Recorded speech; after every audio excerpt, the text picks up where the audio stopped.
जो गोवर्धन की लीला हुई पूरी, ये हुई दीपोत्सव के बाद, दीपावली के बाद।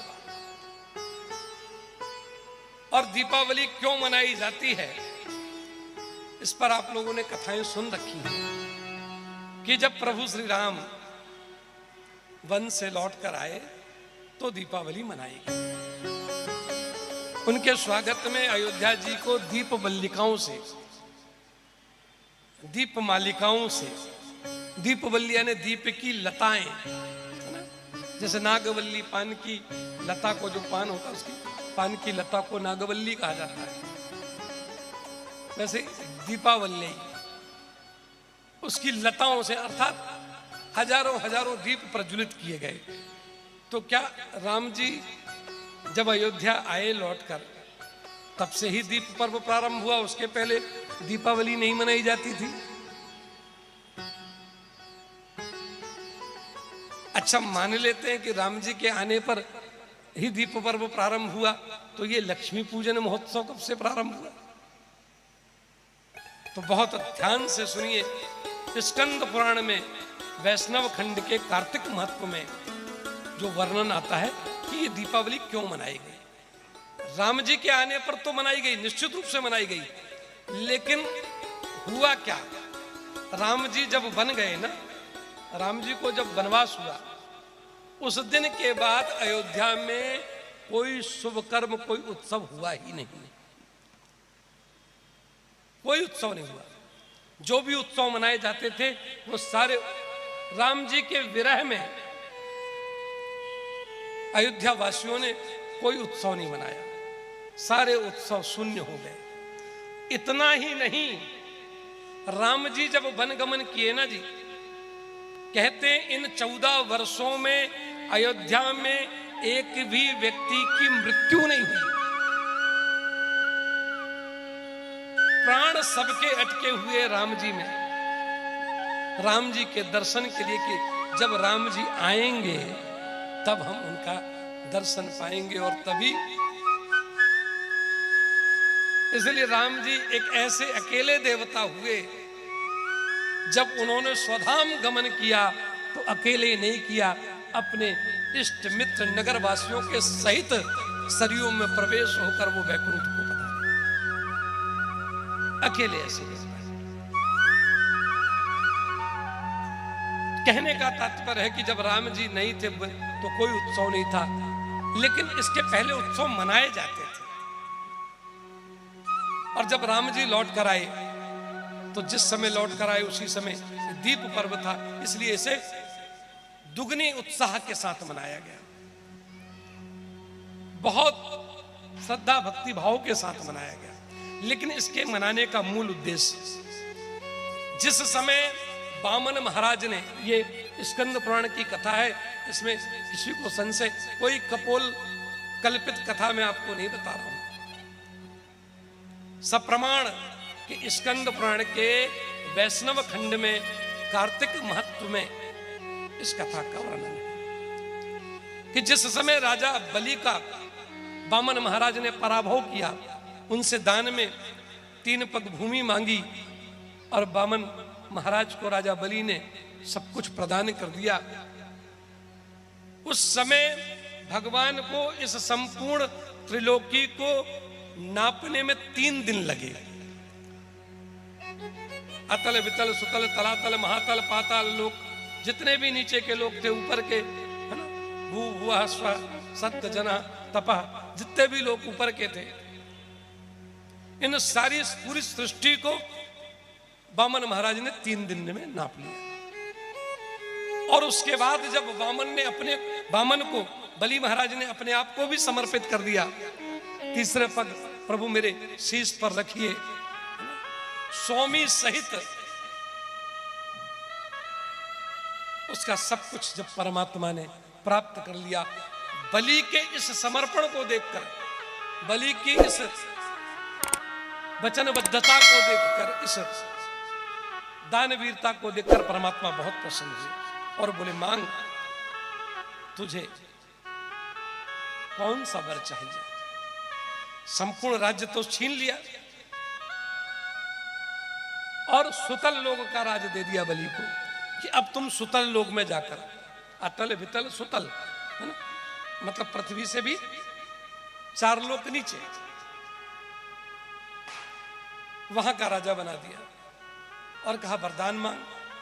तो राजा बलि ने वरदान मांगा, बोले प्रभु आपको मैंने अपना सर्वस्व प्रदान किया, लेकिन आपने मुझ पर प्रसन्न होकर वरदान मांगने को कहा है, इसलिए मुझे वरदान दीजिए कि जिन 3 दिनों में आपने मेरी संपूर्ण संपत्ति को अपना बनाया है, इन 3 दिनों के लिए हर वर्ष मेरा राज्य पृथ्वी पर हो और जिसे लोग बलि राज्य के रूप में जाने।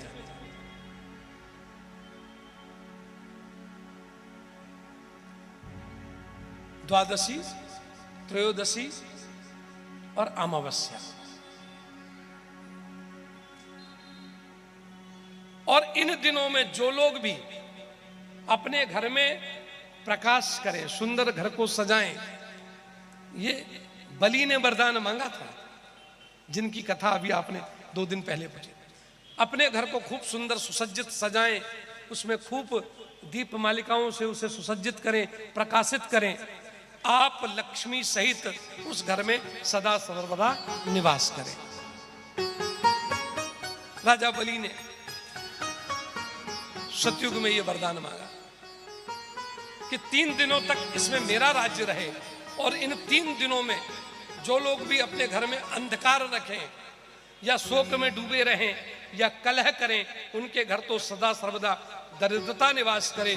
और जो लोग इस दिन इन 3 दिनों में अपने घर को खूब सजाएं, खूब सुंदर प्रकाश करें, दीपों को प्रज्वलित करें, खूब दीप मालिकाएं जलाएं, उनके घर में हे प्रभु नारायण आप सदा सर्वदा निवास करें।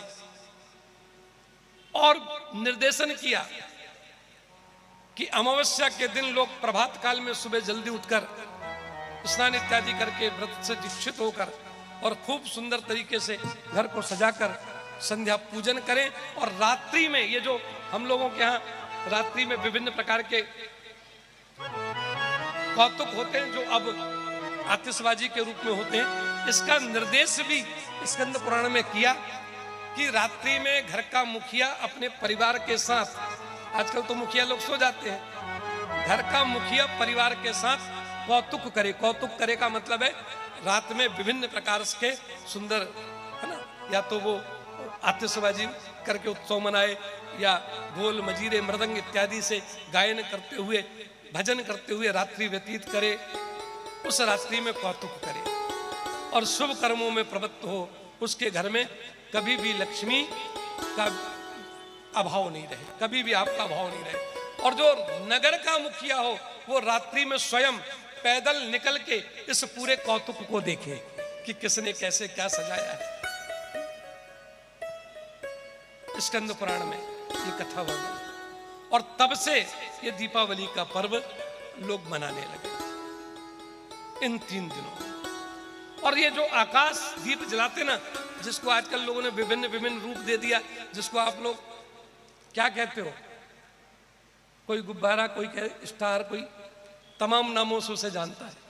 ये कोई मनमुखी परंपरा नहीं है, हमारी देखी हुई परंपरा दूसरे समाज के, दूसरे धर्म के लोगों ने मनाना प्रारंभ कर दिया। ये सनातनी परंपरा है। पूरे कार्तिक महीने में आकाश दीप प्रज्वलित करना चाहिए। अपने घर में जितनी अधिक ऊंचाई में हो सके, है ना, दीप को ये बात अलग है, लोग अब उसमें विद्युत वाला दीप प्रज्वलित करने लगे हैं, लेकिन उसे बहुत सुंदर तरीके से व्यवस्था करके और तैल दीपक को आकाश में प्रज्वलित करना चाहिए, उसे आकाश दीप कहा जाता है। जो लोग ऐसा करते हैं उनके घर में लक्ष्मी सदा सर्वदा विराजित रहती। और इसी दिन, यही दिन कभी भगवती का भी प्राकट हुआ था। अमावस्या वाले दिन लोग रात्रि में मंत्र जाप इत्यादि करते हैं, इसलिए शक्ति आराधक, मंत्र आराधक इस रात्रि में मंत्र जाप करते हैं और समस्त प्रकार की सिद्धियां प्राप्त होती हैं। इस दीपावली की रात में लक्ष्मी पूजन क्यों किया जाता है? बोले पूर्व काल में, उसी स्कंद पुराण में वर्णन है कि इसी दिन भगवान श्री हरि नारायण ने लक्ष्मी सहित, लक्ष्मी को साथ लेकर सारे देवता राजा बलि के कारागार में अवरुद्ध थे, बंद थे। तो लक्ष्मी को साथ लेकर भगवान श्री हरि नारायण ने इन देवताओं को राजा बलि के कारागार से मुक्त किया था इसी अमावस्या के दिन। और मुक्त करके परिश्रमित लक्ष्मी जी लौटकर जब क्षीर सागर के समीप आई हैं, तो इन्होंने एक, देवताओं ने बहुत सुंदर श्वेत कमल का की सैया बनाई और माता लक्ष्मी उस कमल में प्रविष्ट होकर उन्होंने विश्राम किया। श्वेत कमल में बहुत सुंदर श्वेत कमल की सैया बनाई, उसमें विश्राम किया और सारे देवताओं ने पूजन किया उस दिन मैया का। और मैया ने आशीर्वाद दिया कि आज के दिन जो भी मेरा पूजन करेगा और मेरे निमित्त श्वेत सैया का दान करेगा, श्वेत एकदम बढ़िया सुंदर श्वेत धवल सैया मेरे निमित्त जो दान करेगा, उसके जीवन में कभी भी लक्ष्मी का अभाव नहीं होगा। और उस दिन एक विशेष प्रकार की मिठाई बनाकर माताओं को, लक्ष्मी जी को भोग लगाना चाहिए। वो विशेष प्रकार की मिठाई कौन सी है? बोले गाय के दूध में, गाय के दूध में जावित्री, जावित्री नाम सुना होगा आप लोगों ने। जायफल और जायफल की पत्ती को जावित्री भी बोलते हैं, जायपत्री। वो जायपत्री और जायफल, साथ में इलायची के छिलके, और इलायची के छिलके के साथ साथ लौंग, इन सब चीजों को दूध में मिलाकर, किसके? गाय के गौदुग्ध में मिलाकर, और आवश्यकता अनुसार उसमें शर्करा मिलाकर उसका बहुत सुंदर पकवान, पेड़े बनाकर, लड्डू बनाकर लक्ष्मी जी को भोग लगाना चाहिए। साथ में अन्य पकवान भोग लगाइए, लेकिन इसके भोग लगाने का स्कंद पुराण में वर्णन है। जो इस तरह का भोग मैया लक्ष्मी को प्रदान करता है, लक्ष्मी उस पर प्रसन्न होती है। और इसलिए ये लक्ष्मी पूजन इस दिन किया जाता है, क्योंकि इसी दिन देवताओं को कारागार से मुक्ति मिली थी। ये स्कंद पुराण की कथा। लेकिन प्रचलित, जब किसी से पूछिए कि दीपावली क्यों मनाई जाती है, तो सबके पास एक ही जवाब होता है, वो ठीक है, लेकिन मूल जो दीपावली मनाने का कारण है वो आज आपको मैंने सुनाया, इसे ध्यान में रखिएगा। और अब जब कोई पूछे क्यों मनाया जाता है दीपोत्सव, तो उसे ये कथा सुनाइए।